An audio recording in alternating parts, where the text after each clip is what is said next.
नमस्कार, जय हिंद, वंदे मातरम। दोस्तों, आज मैं आप सबके साथ साथ एक अपने मन में जो थॉट चल रहा है उसके विषय में बात करने आया हूँ कि जैसे कि मैं दिल्ली से बिलोंग करता हूँ, तो ज़्यादातर मेरे टॉपिक्स में या मेरी बातों में आपको दिल्ली से टच होती हुई बातें ज़्यादा दिखाई देंगी, क्योंकि जो आदमी देखता है वही वो बात कर पाता है, शायद मेरे ख्याल से।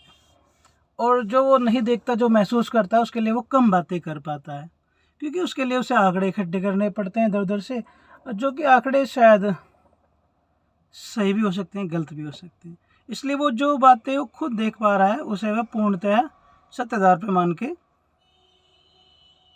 डिस्कस कर लेता है। और मेरी जो आज का बात करने का जो टॉपिक है वो है शोषण। हमने सभी ने अपनी किताबों में, लिटरेचर्स में शोषण एक शब्द के बारे में बड़ी व्याख्या अनुसार पढ़ा है कि शोषण क्या है। पर जहाँ तक कि है ना, किताबों में जो शोषण पढ़ाया गया है वो शोषण ज़्यादातर अधिकांश जगह एक ही प्रकार का पढ़ाया गया है कि समान काम करने पर आपको समान योग्यता होने के बावजूद भी कम मूल्यांकन आपको देना। ज़्यादातर शोषण की यही परिभाषा मानते हैं कि भाई, मैंने बिल्कुल शुद्ध शब्दों में बोलूँ तो दो व्यक्ति मजदूरी करने गए, एक मजदूर को 500 रुपये दिहाड़ी और दूसरे मजदूर को 300 रुपये, तो उसको 200 रुपये का शोषण कर लिया गया। जबकि सेम काम करा, कोई फ़र्क नहीं था काम में, ना कोई योग्यता में फ़र्क था, सब कुछ सेम बराबर होने के बावजूद भी एक को पैसे ज़्यादा, एक को कम दिए जा रहे हैं। या हम ऐसे भी बोल सकते हैं कि अधिक काम होने पर कम पैसे देना। मुझे पता है इस कार्य के इतने पैसे लगते हैं, फिर भी मैं उसे कम पैसे दे रहा हूँ और उसका शोषण कर रहा हूँ। पर मैं जो देख पा रहा हूँ आज के डेट में शोषण की दूसरी व्याख्या, एक तो शोषण हमारा कोई करता है कि हम उसके पास गए, उसने हमारा काम करवाया पूरे दिन, फिर शाम को उसने कह दिया नहीं मैं तो इतने ही दूंगा और करके भेज दिया। शोषण करा, ज़बरदस्ती हमें उसने कैद कर रखा है, काम करो करो करो, हमारे लीज का हमारा शोषण कर रहा है। हमें जो मूल्यांकन होना चाहिए मूल्यांकन नहीं मिल पा रहा। बट शोषण का जो मैं आज दिल्ली में देख रहा हूँ नज़रिया, वो दूसरा नज़रिया भी मैं देख रहा हूँ जो कि बड़ा दुख भरा है, और आज से पहले भी हमेशा से ही होता रहा है। ऐसी कोई बात नहीं है कि आज ही आज हो रहा है। मैं बात करना चाहता हूँ कॉन्ट्रैक्ट पे कार्य कर्मचारियों के विषय में। आज के समय में, ये सन 2023 की बात मैं कर रहा हूँ, कि कम से कम दिल्ली के अंदर सेंटर या दिल्ली सरकार दोनों के मिला मिलो के करीब 1 से 1.25 लाख आदमी कॉन्ट्रैक्ट कर्मचारी दिल्ली में कार्यरत हैं, जो कि अगर वो कॉन्ट्रैक्ट पर ना होते, सरकारी कर्मचारी होते, तो उनकी सैलरी कम से कम जितनी सैलरी उन्हें आज दी जा रही है उससे डबल होती, कम से कम अप्रोक्स। ये मेरा मानना है। थोड़ी बहुत कम ज़्यादा हो सकती थी, कोई बड़ी बात नहीं। पर अब आप कहोगे कि आपको कौन जबरदस्ती थोड़ी करता है, कॉन्ट्रैक्ट पे काम करो, आप हमारे आगे मत करो। पर हम लोग अपना मतलब, हम लोग से मतलब है कॉन्ट्रैक्ट कर्मचारी। कॉन्ट्रैक्ट कर्मचारी अपना शोषण खुद कैसे करवा रहा है, उसे पता है कि अगर मैं इसी नौकरी पे पक्के कार्य मतलब पक्की नौकरी प्राप्त करके अगर मैं इसी पोस्ट पे कार्य करता तो मेरी सैलरी मिनिमम 40,000 या 35,000 होती। बट वो आज के टाइम 15 से 16,000 में काम कर रहा है, उसे पता है।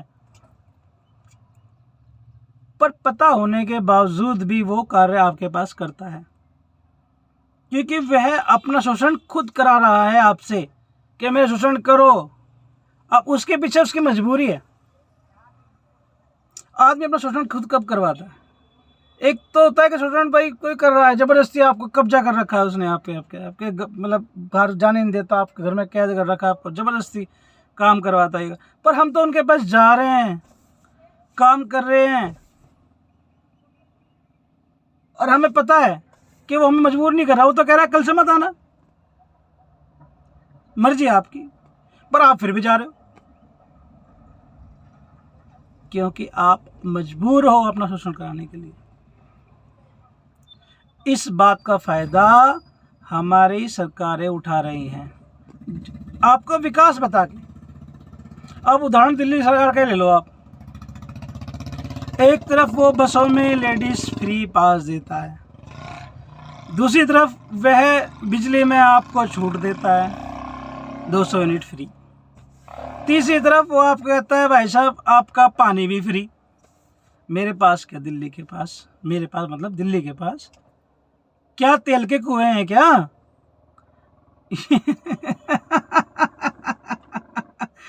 हमारे पास कौन सा खजाना ऐसा जो फ्री की आप लोरी लोगों को बांटते फिर रहे हो? कोई पैसा नहीं है दिल्ली सरकार के पास। दूसरी तरफ इनसे बोलते ना कॉन्ट्रैक्ट कर्मचारी को पक्के करो, जो आपके प्राइमरी टीचर्स वगैरह जो कॉन्ट्रैक्ट पे लगे हुए हैं, उनके केजरीवाल सरकार के ऑफिस के बाहर बैठे हुए सालों हो चुके हैं, कोई सुनवाई नहीं है। डीटीसी कर्मचारियों ने कई बार हड़ताल कर ली है, कोई सुनवाई नहीं है। सुनवाई के पीछे लाख वजह है कि इन्हें पैसा देना पड़ेगा, फंड कहाँ से आएगा? अरे भाई, जो आपके पास कार्य कर रहा है, मेहनत कर रहा है, या तो वो कार्य में अपना निपुण ना हो तो आप निकाल के बाहर कर दो, या आपको जरूरत नहीं है तो भाई निकाल के बाहर कर दो। उन्हें जरूरत ही नहीं है, हमने फालतू कर्मचारी भर्ती कर रखे। आपको जरूरत भी है, आप उनसे कार्य भी ले रहे हो, और वो अपने कार्य में कुशल भी हैं, इसलिए तो आप उनसे कॉन्ट्रैक्ट पे होने के बावजूद भी आप उनका कॉन्ट्रैक्ट लगातार बढ़ा रहे हो, पर उन्हें पक्का नहीं कर रहे आप। क्यों? क्योंकि आपको सैलरी देनी पड़ जाएगी। आप पैसा वहां से काट रहे हो और वहां पैसा बांट रहे हो, ये क्या फटा हुआ? आप मुझे नंबर ऑफ परमानेंट वैकेंसी के अगेंस्ट में आपने कितनी कॉन्ट्रैक्ट भर्ती आपने ले रखी है, और उसके अलावा कितनी एक्सेस भर्ती आपने ली हुई है, जनता को खोल के बताओ। और जनता को ये भी बताओ कि आपको कितना फंड देना पड़ेगा इन लोगों को, और कितना फंड आप नॉर्मल फ्री में बांट रहे हैं। आप फ्री में तो आप इनकम टैक्स लेते हैं, वो अलग ले रहे हैं लोगों से, कॉन्ट्रैक्टर में खून अलग चूस रहे हैं, और किसी को आप मजे मिल रहे हैं।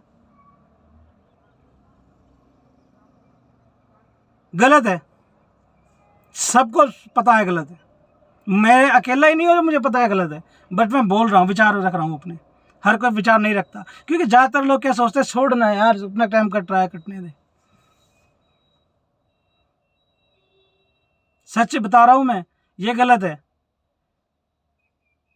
अगर मेरी सरकार के पास पैसा नहीं है तो भाई समझ में बात आती है, भाई सरकार का पैसा नहीं, सरकार घाटे में चल रही है, मेरे देश को पैसे की ज़रूरत है, तो चलो भाई हम कम में भी काम उतना गुजारा कर लेंगे। पर जब आपका खुद का गुजारा नॉर्मल परिवार का, आप सीएम साहब आप कहते हो मैं बड़ा साधारण सा आदमी हूँ, आप अपनी रसोई का टोटल खर्च मुझे बता दें कि आप रसोई का कितना खर्चा महीने का? आपके बच्चे भी पढ़ते हैं ना, हमें बच्चे पैदा करने का अधिकार है जनाब, हम भी पढ़ते हैं, हमारे पिताजी के बच्चे भी पढ़ने जाते हैं और हमारे बच्चे भी पढ़ते हैं।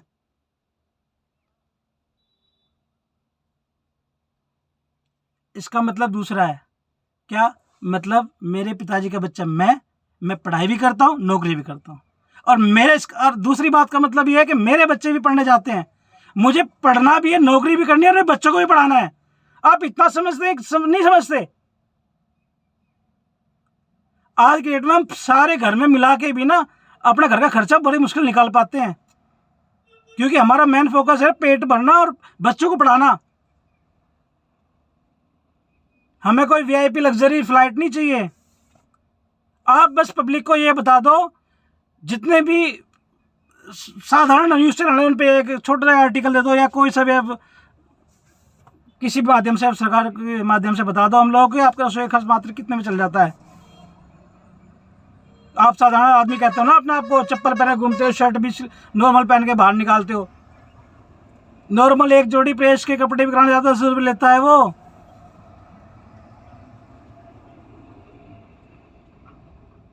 आप समझ नहीं रहे।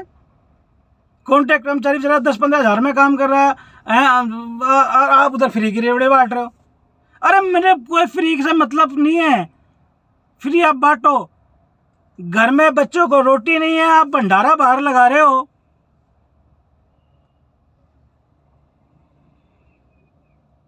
अच्छा चलो मान लिया भंडारा लगाना, लगाओ। अब देखना आप, क्या आप मान रहे 200 यूनिट जो बिजली फ्री मिल रही है, क्या वाकई में गरीब परिवार को मिल रही है?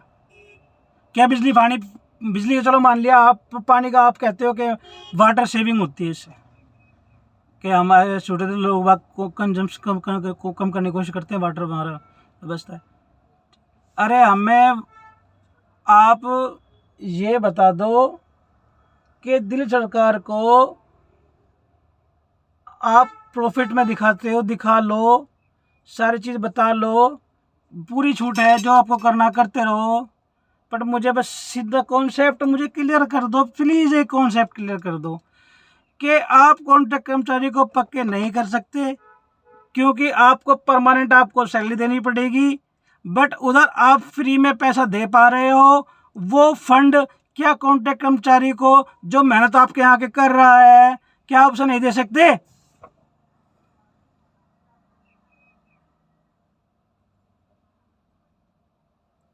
आप देना नहीं चाहते, आपकी नीयत में खोट है,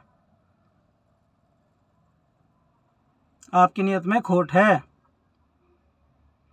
ऐसे ही मुझसे किसी ने पूछ लिया एक बार कि इस बार दिल्ली में 2024 का इलेक्शन है, कौन सा सरकार आएगी? मैंने उससे कहा भाई दिल्ली में तो सिर्फ केजरीवाल ही आएगा। वो बड़ा गुस्सा हो गया, वो मुझसे गुस्सा हो गया, कह रहा यार तुम कैसी बात कर रहे हो, इतना कुछ समझते हो फिर भी आप खुल के कह रहे हो दिल्ली में केजरीवाल सरकार आएगी, क्यों आएगी? मैंने उसे बोला आप नहीं समझे, थॉट ऑफ माइंड, मतलब वो कंफ्यूज हो गया मेरी बात सुन के कि मैं कहना क्या चाहता हूँ। फिर मैंने कहा समझाता हूँ। मैंने उससे कहा कि एक उदाहरण ले, मैं तेरा उदाहरण के माध्यम समझाता हूँ कि मेरी मम्मी जी हैं जो 60 साल के आसपास उनकी उम्र होने वाली है या होने जा रही है। अब वो बीमार रहती हैं, जाहिर सी बात है दवाई दिलाएंगे, उनके खर्चे पानी भी पूरे करेंगे, ठीक है। पर एक बार जब ज़्यादातर आपके नॉर्मल घरों में है कि जो मिडिल क्लास फैमिली है या लो क्लास फैमिली, वो जानते हैं इस बात को कि ज़्यादातर जो बुढ़ापा आता है ना, उसमें थोड़ा सा ना, जो मम्मी खास कर होती है हमारी, वो जैसे उनकी सहेली ने कह दिया बेटा वो मतलब कि बहन वहाँ पे ऐसे ऐसे डॉक्टर है, वो बढ़िया बढ़िया डॉक्टर, तो वहाँ चले जाओ। तो सपोज़ करो मैं मम्मी जी को अपने किसी डॉक्टर के पास ले गया, वैद्य जी के। अब उन वैद्य जी ने क्या करा, आओ बैठो, मम्मी जब तक बोलती उन्होंने मम्मी की नब्ज़ पकड़ी, हाथ पकड़ा ऐसे करके, ऐसे हाथ पकड़ा और उनकी बीमारी की व्याख्या वो बिना उनसे पूछे करने लगा। और जब बिना उनसे पूछे व्याख्या वो करने लगा बीमारी की उनकी, और तो मम्मी को क्या लगा, अरे भाई वाह, ये वैद्य जी है डॉक्टर साहब, भाई बड़े ज्ञानी है भाई, ये तो मेरा पक्का इलाज कर दे। उनका 90% इलाज तो वही हो गया। अब उनसे मैं दवाई ले ली और अपने घर आ गया। मम्मी जी ने वो दवाई खाई, उदाहरण चल रहा है, सब उदाहरण चल रहा है, ठीक है। दवाई खाई उन्होंने दवाई खाई 1 महीना, फिर 1 महीने बाद उन्हें फिर बुलाया था, फिर चले गए, फिर दवाई खाई 2 महीना, फिर दवाई 3 महीने, बीमारी वो बड़ी हो गई। जो बीमारी इस बॉडी में थी, सपोज गठिया पाई थी, वो इलाज तो था नहीं उसका, पर वो वहम से इलाज चल रहा था उसका, ठीक है। तो अब वो बीमारी बढ़ने लगी। तो लास्ट टाइम में जब मम्मी परेशानी होगी, मम्मी कहने लगी वो डॉक्टर तो बेटा पैसे ले रहा, बात बना हुआ है खाली, इलाज उस पर नहीं होगा। तो इसी प्रकार दिल्ली की जो जनसंख्या है, जो जनतंत्र है, अभी उसकी नब्ज है ना केजरीवाल सरकार ने पकड़ी हुई थी, अब पकड़ी हुई है। अभी वो नब्ज इस साल और काम करेगी, चाहे काम के ऊपर तो वोट मिलना ही नहीं है, वो नब्ज के ऊपर वोट मिल रहा है जनाब, नब्ज के ऊपर वोट मिल रहा, काम के ऊपर वोट नहीं मिल रहा। वो नब्ज पकड़ रखी है दिल्ली की, कि दिल्ली वालों को डर है कहीं ना कहीं, चल कॉन्ट्रैक्ट नौकरी में 15,000 मिल रहे हैं, अगर कल मेरा 15,000 रुपये, कल भी तनख्वाह 15,000 16,000 रुपये रहेगी, चलो 18 जाएगी, पर अगर मुझे बिजली का बिल पेड करना पड़ा, पानी का बिल पेड करना पड़ा, और मेरी मिसेज काम करने या कहीं जाती है आती है, जो भी है नॉर्मल है, उसे भी वहाँ पैसा देना पड़ा, तो मेरा इस तनख्वाह में गुजारा कैसे हो? बेचारा डर गया कि सरकार के जाते के साथ ही मुझे पैसे देने पड़ जाएंगे सब चीज़ के। उसके दिल में वहम बटा दिया, जबकि उसे इतना नहीं पता। यार एक बार हटा के तो देखो। यही नहीं, आपके लाइफ के लिए एक पॉइंट बता दो, जिस पूरी लाइफ में बता रहा हूँ आपको, जहां आपको लगे ना कि इसके बिना मैं कुछ नहीं कर सकता, उस चीज़ को साइड पे करके देखो एक बार, definitely you will do it. Just moment, हालात थोड़े समय के लिए बदलते हैं, पर अगर आप में दृढ़ निश्चय है तो वो चीज़ बदल जाती है। आप डिपेंड लाइफ पे किसी पे करो ही मत। आपको लगता है कि दिल्ली सरकार के ना होने के बाद दिल्ली नहीं चलेगी? नहीं चलेगी दिल्ली। आपको कहीं ना कहीं डर इस बात का है कि मुझे फ्री पानी नहीं मिलेगा, मुझे फ्री बिजली नहीं मिलेगी। आप दिल्ली सरकार के पास सारी कहानी आप बड़े प्रिय हो ना। मैं किसी का नहीं, मैं अगली वीडियो जो मेरी होगी ना वो देखना, बीजेपी के एंटी मिलेगी आपको, definite sure, I am promise. मैं सबके एंटी हूँ। जो काम अच्छा करेगा मैं अच्छा कहूँगा, बुरा कहेगा बुरा कहूँगा। ये मेरी सोच है। गलत को गलत कहो, सही को सही कहो, उसके बाद जो देखा जाएगा। कोई एहसान नहीं करना आ रहा तुम्हारे ऊपर ना मेरे ऊपर। सबको तनख्वाह मिलती है, ठीक है। ब्यूरोक्रेट सब बैठा हुआ है, जितनी भी राजनीतिक पार्टी सब बैठी हुई हैं, सबको पेंशन्स मिलती है, सब कुछ मिलता है। कोई फ्री में काम नहीं कर रहा। बस मैं तो दिल्ली से हाथ जोड़ के ये बात कहना चाहता हूँ, आपको फ्री देना जो मर्जी देते रहो, पर पहले ये जनता को खुले तौर पे बताओ कि दिल्ली पे कर्जा तो नहीं है। मुझे दिल्ली कर्ज मुक्त चाहिए, बिल्कुल 0% कर्जा चाहिए दिल्ली के ऊपर। दिल्ली का कर्जा ना हो 1% भी।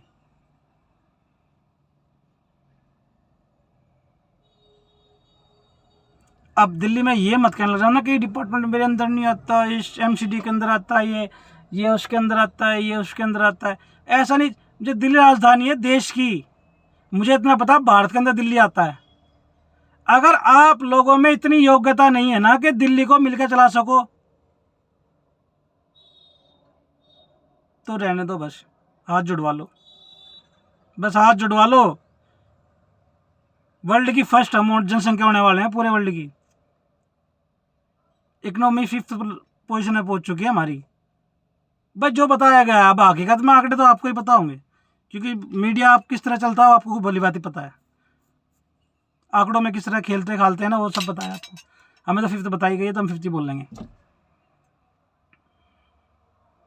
दिल्ली में ये छूट वूट की सुविधा जब शुरू करना मेरे महाशय, मेरी सरकार, जब दिल्ली में प्रत्येक नागरिक अपने पैरों पे खड़ा हो, ठीक है, और उसके कार्य के अनुसार उसे पूर्ण वेतन दिया जाए, शोषण किसी तरह का दिल्ली में ना बचे। अगर आपके पास पैसा बच रहा है तो आप दिल्ली को सेफ करने के लिए पैसा खर्च क्यों नहीं करते? दिल्ली आज भी अनसेफ मानी जाती है क्राइम के रेशो के हिसाब से। अगर आपका पैसा बच रहा है जो आप फ्री बांट रहे हो, अगर आपका पैसा बच रहा है यहाँ के डेवलपमेंट में, भाई और किस तरह डेवलपमेंट किया जाए, स्ट्रक्चर में पैसे क्यों नहीं लगाते? डेवलपमेंट में पैसा लगाया हुआ कभी कम मतलब पूर्ण नहीं होता। हमें डेवलपमेंट हमेशा अधूरा रहता है, ध्यान रखना। आज भी जाकर देख लो दिल्ली के मेट्रो में लोग कैसे चिपक के खड़े होते हैं, जैसे कि तू मेरा भाई सगा, आ जा गले लग जा। इतनी भीड़ होती है, बसों में जाकर देख लो कितनी भीड़ होती है।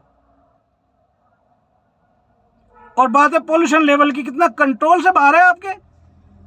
पैसा लगाओ सही जगह। ये खाली अपने अपनी पार्टी क्या यार, आज या कल चली जाएगी, तुमसे बड़ी पार्टियां भी आगे गई है। कांग्रेस कितनी बड़ी पार्टी भारत में रह चुकी है और साइड में बैठी है। ये सब चली जाएंगी, आपके जो अच्छे काम हुए रह जाएंगे जनाब। तो प्लीज ये शोषण किसी का मत करो। पहले जो दिल्ली के खर्चे हैं पहले वो पूरे करो, मेरे घर में बच्चे भूखे बैठे हैं और बाहर तुम लंगर लगा रहे हो, जोर तो पड़ेगा ना, क्योंकि मैं आपके यहाँ काम करता हूँ जनाब, मुझे आप मेरी मेहनत के हिसाब से पैसा नहीं दे रहे।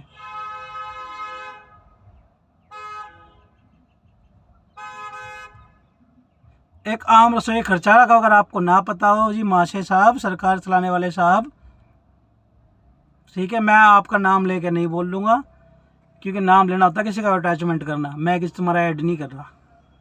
2023 में सरकार कौन सी थी वो अब लोग अपना आप जान लेंगे भविष्य में।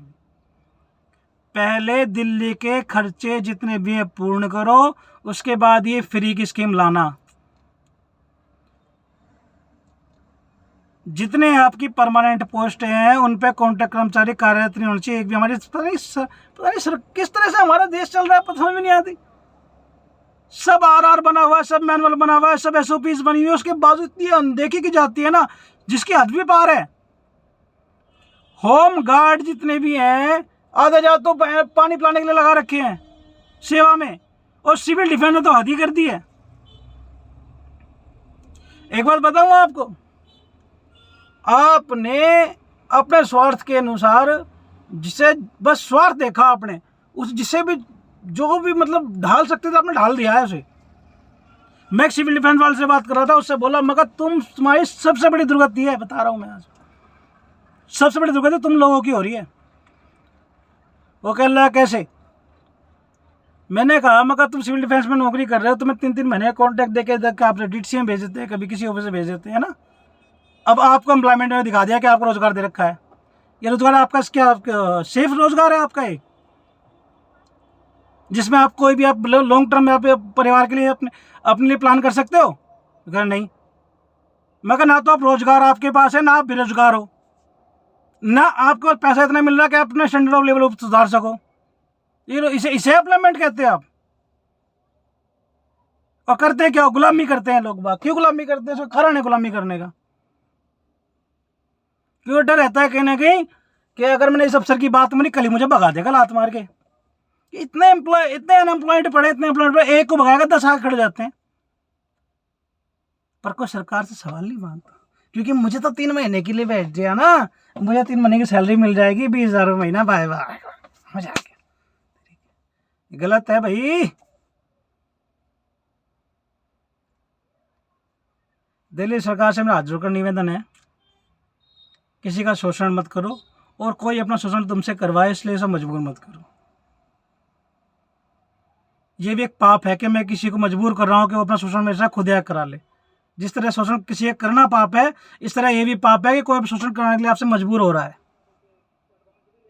तो प्लीज प्लीज और प्लीज समझो।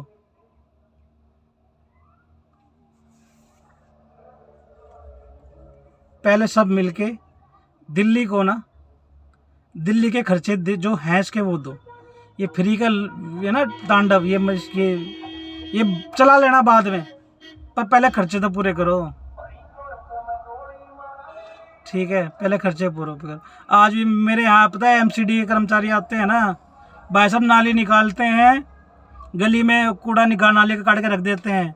वो जब कूड़ा सूख जाएगा 2 दिन बाद ठाणे आते हैं, तो 2 दिन तक जो उस कूड़ा जो बाहर गिरा उससे जो बदबू निकली उस पुलिस में कौन जवाब देगा? मैं घुट रहा हूँ उसमें। झाड़ू लगाने वाले आती है, मैन वाली हाथ से झाड़ू ऐसे ऐसे लगाते हैं और धूल पूरे घर में उड़ा देते हैं, तो कौन जवाब देगा यार उसका? मारोगे क्या? टेक्नोलॉजी लेके आओ, टेक्नोलॉजी, पैसा खर्च करो, सही जगह जीने दो हमें प्लीज।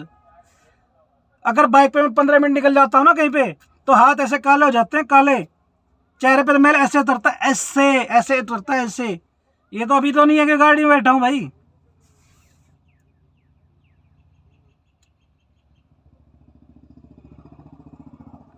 महंगाई कहाँ पहुंच गई उसकी बात बाद में होगी, पर अभी जो भी हालात हैं, जिस तरह के भी हालात हैं, आपको जो फ्री में बांटना बांट लेना, पर पहले तो एक बार सबके खुले तौर पे बता दो कि दिल्ली पे कोई कर्जा नहीं है, 0% कर्जा दिल्ली पे है, और हमारे सारे खर्चे पूर्ण हो रहे हैं, हम किसी का शोषण नहीं कर रहे। आपके पास DSSS भी है, Delhi subordinate staff selection board, जल बोर्ड, दुनिया भर की कंपनी प्राइवेट आपने कर दी। डीटीसी आपके पास है, दुनिया सारे कॉन्ट्रैक्ट कर्मचारी आपने भर रखे हैं। डीएसएसबी में आप आज कोई नोटिफिकेशन निकलता है तो आप बच्चों को खुद नहीं पता एग्जाम कब होगा इसका। 4-4 साल के पेंडिंग पे एग्जाम पड़े हुए हैं, एग्जाम दे देते तो रिजल्ट नहीं आते। बच्चा आज उसने फॉर्म भरा, आज वो कवारा था, कल शादी होगी, परसों कलेश में, उसके बाद उसका जब बच्चा गोदी में उसकी मिसिज के खेल रहा है, जब जाकर उसका एग्जाम हो रहा है, जब वो क्या घंटा पढ़ाई करेगा। पढ़ाई का भी एक रेशो होता है कि उस टाइम में वो पढ़ाई करने लगता है, भाई उस समय पे मैं 1-2 साल पढ़ाई करूंगा, मेरा कहना हो जाएगा कुछ ना कुछ, दिमाग उस समय चलता है। अब तुम तो एग्जाम में जो तुम्हारे पास है उस पर तुम काम नहीं करते। ये भी एक तरह का शोषण कर रहे हो आप उसका, जान पूछ के। प्लीज़ मेरा हाथ जोड़ के निवेदन है आपसे, साफ साफ शब्दों में ये कहना चाहूँगा, जो आम आदमी को भी समझ में खुले तौर पे आ जाए कि अगर मेरे घर में बच्चे भूखे हैं तो मैं भंडारा बाहर नहीं कर सकता। और किसी का भी 15, 16, 20 हज़ार में आज के दिन में दिल्ली में घर नहीं चलता। आप यही चाहते हो कि दिल्ली में आम आदमी अपने बच्चों को पढ़ाए ना ढंग से, अच्छे से साफ सुथरे कपड़े ना पहनाएं, अच्छे से खिलाए ना।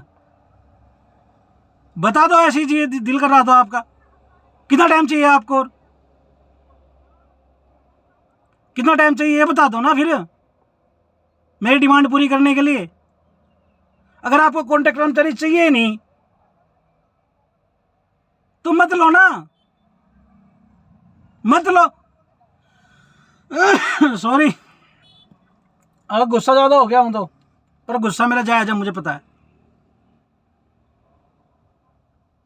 तो पहले दिल्ली सरकार पे 1 रुपये का कर्जा ना हो, उसके बाद ही फ्री गिरेवड़ी बांटो, जितनी बांटनी उतनी बांट देना। मैं भी लाइन में खड़ा हूँ, मेरा भी बिजली का बिल जीरो आता है, मैं रेवड़ी अब भी खा रहा हूँ, सच बता दूँ, मेरा पानी का बिल अब भी जीरो आता है। रेवड़ी मुझे भी मिल रही है, पर ना चाहते ही मिल रही है। और मैं लूँ क्यों ना, मैं तो लूँगा भी, जब बटेगी तो मैं लूँगा भाई। कोई तुम से कहे कि अभी तो भाई सरकार वाले बड़े तेज हैं, अभी ना ऑप्शन दिया था कि भाई जिसे बिजली में सब्सिडी नहीं चाहिए, फलाना ढेंगाना, ये कर दो वो कर दो, आपको सब्सिडी मिलती रहेगी, ये कर दो अपनी मर्जी से छोड़ दे। राम राज ही नहीं है ये, भगवान के हाथ में भी शस्त्र हैं।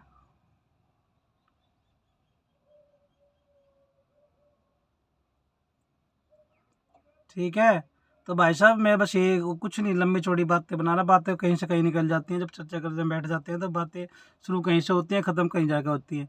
बस मैं घूम फिर के अपने टॉपिक पे रहूँगा कि मैं अपने देश का प्रेमी हूँ और अपने देश से प्यार करता हूँ और अपने बच्चों से, अपने परिवार से प्यार करता हूँ, और जो कि मेरा हक भी है, जो मेरा कर्तव्य भी है। भाई प्लीज़ दिल्ली सरकार और सेंटर सरकार से मेरा निवेदन है कि दिल्ली में कोई भी ऐसी स्कीम लाओ जिसके तहत किसी का शोषण ना हो, का भी। दिल्ली को सेफ बनाओ, दिल्ली को साफ बनाओ। ऐसा ना हो कि मेरे सामने कोई एमसीडी कर्मचारी काम कर रहा, सीवर में कूद रहा, उस पर ड्रेस भी नहीं है पहनने के लिए, वो अपने घर की ड्रेस में बेचारा कूद रहा सीवर के अंदर। आज भी दिल्ली में ही हो रहा है, और आप कहते हो कि बस मेरा भारत महान विकसित हो रहा है। दिल्ली पहले खर्चे पूरे करो, उसके बाद किसी को अधिकार है दिल्ली के विषय में पूरी बात करना। दिल्ली को कर्ज मुक्त करो, उससे पहले किसी को दिया जा सकता कि वो दिल्ली के बारे में कोई बात करे। पहले दिल्ली को कर्ज मुक्त करो, ये फ्री की रोटी बांटनी बंद करो। दिल्ली के अंदर शोषण हो रहा है, दिल्ली असुरक्षित है, ये सबको पता है, पहले सबसे ध्यान दो। जय हिंद, वंदे मातरम। अभी थोड़ा मुझे कुछ कहा है तो फिर बात चर्चा आगे बढ़ाएंगे बाद में, ठीक है जी।